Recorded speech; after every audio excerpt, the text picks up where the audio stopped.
I spent years hiding in remote cabins to escape people, until the night a man in a tailored suit knocked on my door at midnight.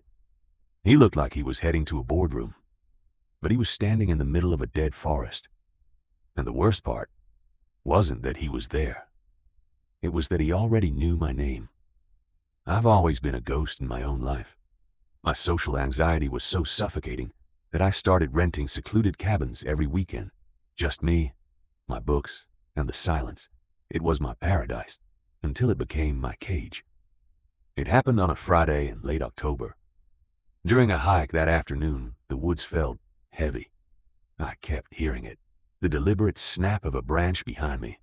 Every time I spun around, there was nothing but gray trees and dead leaves. But the feeling of eyes on my neck was so thick I could almost touch it. I cut the hike short and locked myself inside. By 11 p.m., I was trying to drown out the silence with music. Then came the knock. 3 slow, rhythmic raps on the heavy oak door. I looked through the small rectangular windows. I turned on the porch light and my heart didn't just drop. It stopped. Standing there was a man in a perfectly tailored charcoal gray suit. Slicked back hair, clean shaven. He looked like he'd just stepped out of a skyscraper, not a forest in the middle of the night. I asked what he wanted. There was this delay, like he had to process my words through a computer. Finally he spoke. No emotion, no breath. "I was driving with my girlfriend," he said. "I've been looking for her for hours. I'm lost. Please, let me in to hide." He didn't sound lost. He sounded like he was reading from a script. I told him to go to the end of the driveway and I'd call for help. He didn't move. He just stared through the glass and whispered, "Something is outside. If I don't get inside, I'm gonna be in trouble."